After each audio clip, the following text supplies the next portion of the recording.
My family moved us here in 1968. I started Stephen C. Foster in the 1st grade. And while I was at Stephen C. Foster, we had the Owens, some of the Owens, which is Big Ronnie Bojangles, brothers and sisters, Book and Craig, they were all there with us. Rodney Colbert, Roland Colbert, Mike, the Rose family, Mike Pierre, Duba, Heron. Heron was an asshole in school, though. Take me back to elementary with Aaron Palmer, a.k.a. Oh, Heron. Man, a.k.a. Heron, man, my bro, man, oh, man. Wow, yeah. we can go hold it. Yeah, we were childhood friends, man, like all the way, you know, up from elementary school.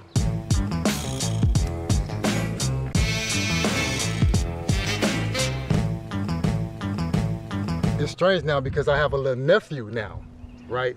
And Heron has the grandson. And my little nephew and Heron's grandson are the best of friends. Ooh. So when Heron's brother JP, like, see those two, and my nephew and Jalen together, he'll clown me and say, look, there go Heron and CJ all over again. So yeah, so we have a lot of history with Heron. And then we went into Whaley, and Heron, he was always fucking with me, and we fucking with each other. And I remember one day we was at Whaley, and he was fucking with me, and I was, man, quit fucking with me. He kept fucking with me. So I threw a punch and I hit him. And I hit him in the stomach, and it knocked the wind out of him, right? But we had to get into class, but we were in 2 separate classes. I was in woodshop and Heron was in another class. But when the class bell rung for that class to end, and I went to walk out of the classroom to go on out to the schoolyard or whatever, Heron slides up and fires on me. Boom, and hit me in the nose. And bust my shit, right? So we tussling. And the school teachers get us, and they take us to the principal office. You know what I'm saying? We're in the principal office. We try to figure out what the hell we gonna do, what we gonna do to get out of this, right? Because back then they want to swat you. They want to give you punishment by swatting you, right? I forget that principal's name at Whaley. He used to have Mr. Christian? Mr. Christian. He had the hose in the paddle. Ron Seriously? Yeah. Seriously? Yeah. So me and Heron, so he has us, and we're like on a patio area of the principal's office. It had a back door to it. He had to do something else momentarily, so me and Heron was on the back, and we discussed it, so we jumped the wall, right? And we left school together. And was back cool again. And we cool, no, the same moment, we jump the gate, we leave, and we go, you know what I'm saying? We come to the hood, we go to his house, you know. His sister sees us, what are you guys, man? Get out of here, you can't be here. Y'all supposed to be in school, woo, woo. So me and Heron, we just walking around the neighborhood. Until school is out, till it's safe now. School is out, we can go home.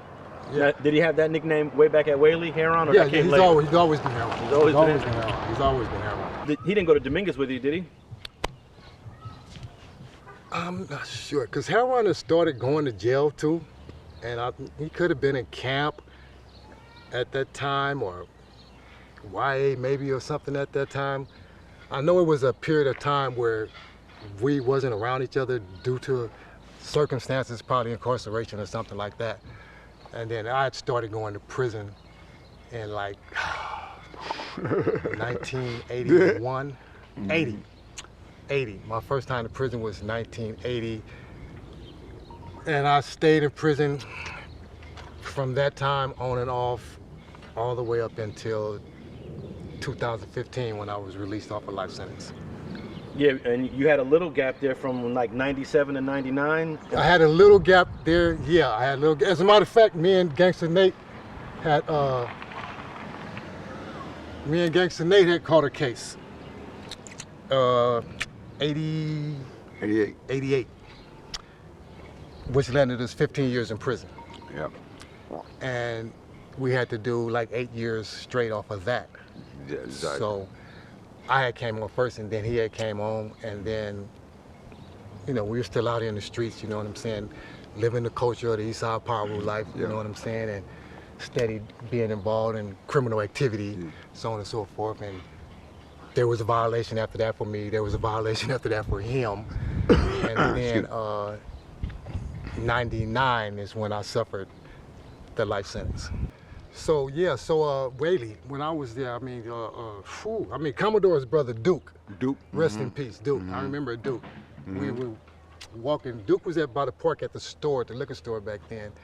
At this time, it was the 70s, late 70s, and we was walking. We was going to a party over at Elms Lane Hood, and we had asked Duke, was he coming? And he said yeah, but we went on our way, and then later on that night, as Duke was coming that way to come over to Elms Lane to the party, he was killed. So Duke was at Whaley when I first got to Whaley. As a matter of fact, I remember Duke when I first got to Whaley, because you met my brother who was G. Walt, he's from Lueders, right? Yep. So when I get to Whaley, Duke is standing by the snack bar, right? He gangstered up, right? And I'm young, like probably 7th grade or something, 8th grade. So I'm going, I ain't got probably but 75 cents or something to get a donut. So Duke said, man, you buy me a donut, blood. Like he pressing me, and I'm like, man, buy you no donut, right? And I was like, dude, he was short, right? I'm like, damn, this dude, like, you know what I'm saying, like ready, finna, like, get on me about this, And right? I'm assuming you was already tall. I was already tall, but I was always slim. Well, Right? But this is a G homie, you know what I'm saying? So I had some concerns too. Yeah. You know, like, damn, you know, how far is this finna go? You know what I'm saying? But my brother was there at the school too at the same time. So I really wasn't that concerned about it, you know what I'm saying? But knowing the reputation of him, you know, Stanley Pitts was there. Oh, Stanley Pitts was at Whaley with you? Stanley Pitts was there. Stanley Pitts? Yeah, Gangster Sam, Gangster. Prude Holmes, Gee, Elliot, Elliot Ness. Casper, Yeah, Frank. Frank, yeah, Brett All, rest in peace. Yeah, bro. Man, it was so Ghost. many. Ghost, it was so many of us, man, and we was all, you know what I'm saying, bonded with one another. You know what I'm saying? We was all just like with one another and respecting and having love and, you know, and appreciation for each other. You know what I'm saying?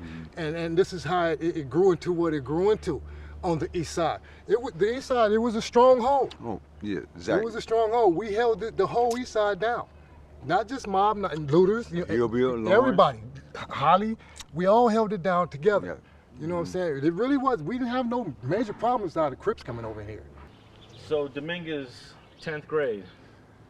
10th grade, oh man, shit. Who was riding in with us? Going up there, myself, Bruiser Rue, Cool. 10 Grand Stan, Ty Bud, shit. You docking it? No. Shit. What's the boy name there next door to you? Shit, Mob James and them coming up there. We gangbanging. We're not going to school. We just up at the school hanging out. We're not going to class. We ain't doing shit. We just hanging in the hallways, hanging on the fields. Yep. You know, mean mugging, you know, gangster posing. But there's definitely more Crips up there than at Whaley. Oh wow, you had the Southside Crips, you had the Atlantic Drive Crips, Atlantic you Drive. had the little Crip Ducky Hood that Ducky sprung Hood, up. mhm. Yeah, it was the Santanas was over in there. Yeah. Yeah, Kim Tate, Robert Franklin, Kim Tate. You knew Kim Tate? I think he's the first Santana to get killed. Yeah. Yeah, he Bullet. Bullet. Yeah. Mm-hmm. And he was trying to get you. Yeah, that part right there. Robert Franklin. Definitely, he was trying to get you. I remember the night, I don't know if you was at the party over in, I guess it was on Pearl at Denise Shook's house. G. Chicago? When they was trying to, Lil George was in there. I was We there. was there, and Time Bomb was there, and the Yep. Tate. And the Santanas came in. We were in Yep. the party. We was in the house. We couldn't get out the house. Exactly. I was there. They had surrounded the house, Yep. and they kind of was like saying, "Where's Lil George?" They only wanted Lil George. Yep. Kim fired off some shots, and shot the homie Lil T hat off his head. Russell Time Bomb, brother. Time Bomb, Lil T. Mm-hmm. Yep. Yeah, so That's over there. Yeah, Yep. we was in the garage, we kind of like covering, like, because his gunshots go. And when Lil George is in the garage with us, I'm younger, Lil George is a bigger homie. Elliot Ness was there that night as well. And Lil George jumps up and throws up the garage door, right? Throws it up. Now they're out there saying they want him. He throws up the garage door and grabs a bottle of antifreeze and runs out and throws the bottle of antifreeze. And I'm like, dude, it's like they're trying to kill us. They're trying like, but this is what I'm saying, no fear. Lil George. Lil George, no fear. But Bullet was outside with a gun. Yeah, he was out there shooting. Yep. Busting on you. They was busting on us. They was out there busting on us. We was trapped. We couldn't get out the house. What street was this on? Was it with Compton Boulevard? Compton Boulevard, yeah. So that was kind of borderline, or? No, that basically was kind of like we was close to Santana Hood. Yeah. We was like literally like around the corner from their neighborhood.